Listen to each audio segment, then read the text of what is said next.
Hello అందరికీ, అందరూ ఎలా ఉన్నారు? ఇవాల్టి రెసిపీ ఏంటంటే ఆంధ్ర స్పెషల్ మువ్వంకాయ.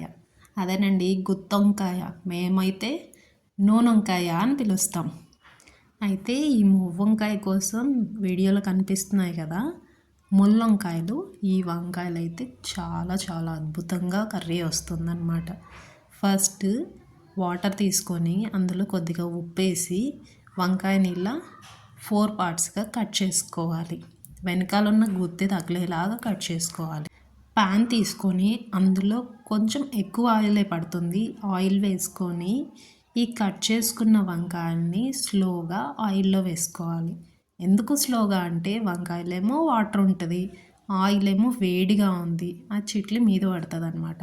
సో స్లోగా కేర్ఫుల్గా వంకాయలన్నీ ప్యాన్లోకి వేసుకొని మంచిగా రోస్ట్ చేసుకోవాలి. కొంచెం వంకాయ మగ్గేదాకా వేయించుకోవాలన్నమాట. కంటిన్యూస్గా కలపాల్సిన అవసరం లేదు, అప్పుడప్పుడు కలుపుతూ మంచిగా ఫ్రై చేసుకోవాలి.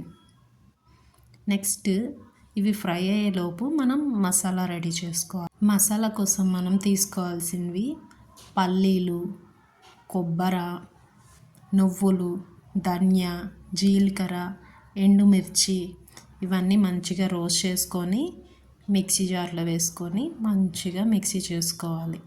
అందులోనే కొంచెం చింతపండు కూడా యాడ్ చేసుకోవాలి. కొబ్బరి మరీ ఎక్కువసేపు అవసరం లేదు, లైట్గా ఫ్రై అయితే సరిపోతుంది. ఇందులోనే ఒక ఆనియన్ కట్ చేసుకొని వేసుకోవాలి. నెక్స్ట్ 1 టమాటో తీసుకొని అది కూడా కట్ చేసుకొని వేసుకోవాలి. ఇప్పుడు ఇందులో పల్లీలు, నువ్వులు, ఎండు కొబ్బరి, చింతపండు, టొమాటో, ఆనియన్, ధనియా పౌడర్, జీరా పౌడర్ వేసుకొని కొద్దిగా వాటర్ వేసుకొని మంచిగా మిక్సీ చేసుకోవాలి.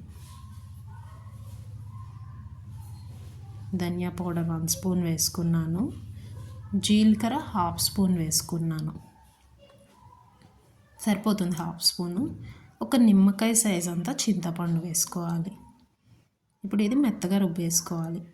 ఇటు సైడ్ ఏమో మన వంకాయలు ఫ్రై అయిపోయాయి, వీటిని పక్కకి ట్రాన్స్ఫర్ చేసుకోవాలి. తీసి కాసేపు పక్కన పెట్టేసుకోవాలి. వంకాయ చూసారా ఎంత మంచిగా వేగిపోయిందో.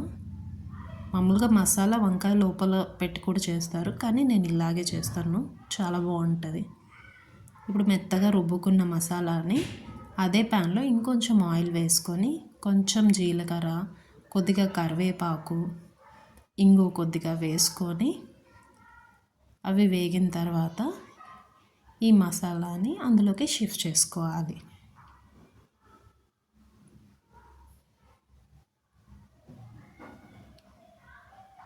ఈ మసాలా ఆయిల్ అంతా మంచిగా పట్టేసి ఆయిల్ రిలీజ్ అయ్యే వరకు వేగనివ్వాలి, బాగా వేగనివ్వాలి. ఎంత వేగితే కర్రీ అంత టేస్ట్గా ఉంటుంది. చూస్తున్నారా, ఆయిల్ రిలీజ్ అవుతుంది లైట్గా. ఇంకొంచెం వేగితే బాగుంటుంది. మధ్య మధ్యలో కలుపుకుంటూ చూసుకుంటూ ఫ్రై చేసుకోవాలి. చూసారా, ఆయిల్ మంచిగా రిలీజ్ అయిపోయింది. మళ్ళీ ఇప్పుడు ఒకసారి మసాలా మొత్తం మంచిగా కలుపుకోవాలి. కింద అడుగంటకుండా ఫ్రై చేసుకుంటూ ఉండాలి.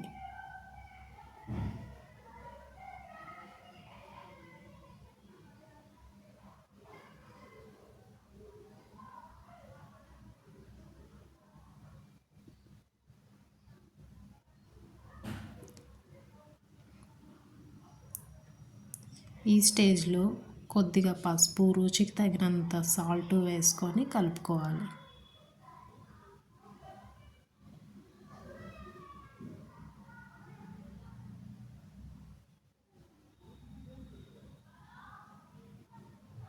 ఇప్పుడు మనం ముందుగా ఫ్రై చేసుకున్న వంకాయల్ని ఇందులోకి షిఫ్ట్ చేసుకోవాలి. ఈ వంకాయలకి మసాలా అంతా బాగా పట్టేలాగా బాగా కలుపుకోవాలి. మనం ఎంత బాగా కలిపితే వంకాయకి మసాలా అంత మంచిగా పడుతుంది. ఇలాగే కాసేపు వేగనిచ్చి మసాలా పట్టే వరకు వేగనిచ్చి లిడ్ క్లోజ్ చేయాలి. చూసారా, మళ్ళీ బాగా వేగిపోయి ఆయిల్ రిలీజ్ అయింది. ఇప్పుడు మనం ఒకసారి మంచిగా మిక్స్ చేసేసుకోవాలి. చూస్తుంటేనే నోరు ఊరిపోతుంది కదా. ఇప్పుడు ఇందులో వాటర్ వేసుకోవాలి. మనకి ఎంత క్వాంటిటీ కావాలో అంత వేసుకోవాలి. ఎక్కువ లూజ్గా కావాలంటే కొంచెం వాటర్ ఎక్కువ వేసుకోవచ్చు. మీడియంగా కావాలంటే ఈ వాటర్ సరిపోతుంది. ఇప్పుడు లిడ్ క్లోజ్ చేసేసి మీడియం ఫ్లేమ్లో పెడితే మనకు వంకాయ మంచిగా మగ్గిపోతుంది. మధ్య మధ్యలో కలుపుకుంటూ మీడియం ఫ్లేమ్ మీదే బాయిల్ అవ్వనివ్వాలి. ఒక 5-10 మినిట్స్కి అంతా మంచిగా ఉడికిపోతుంది. ఈ స్టేజ్లో కావాలంటే మనం ఉప్పు కారాలు చూసుకొని అడ్జస్ట్ చేసేసుకోవచ్చు. వంకాయ చూసారా మంచిగా ఉడికిపోయింది. కర్రీ కూడా బాగా థిక్గా వచ్చేసింది, చిక్కబడిపోయింది. మనకు ఈ థిక్నెస్ చాలనుకుంటే కొత్తిమీర చల్లుకొని దించేసుకోవచ్చు. నేను ఇంకొద్దిసేపు ఉంచాను. మా ఇంట్లో కర్రీ థిక్గా ఉంటే ఇష్టపడతారు, వాటరిష్గా అస్సలు తినరు. సో ఫైనల్ టచ్ కొత్తిమీర వేసేసి ఇక లిడ్ క్లోజ్ చేసేసుకోవచ్చు. ఒక 5 మినిట్స్ అలా వదిలేసామంటే ఫ్లేవర్ మంచిగా కర్రీకి పట్టేస్తుంది. అంతే. ఇప్పుడు టేస్టింగ్ టైం అన్నమాట. వంకాయ అయితే సాఫ్ట్గా అసలు ఎంత టేస్టీగా ఉందంటే మా పాపని అడుగుదాం, ఎలా ఉంది నాన్న వంకాయ కర్రీ? చాలా బాగుంది. నీ ఫేవరెట్ అయిపోయిందా? ఎస్. నా వీడియో మీకు నచ్చుంటే like, share and subscribe. Thanks for watching.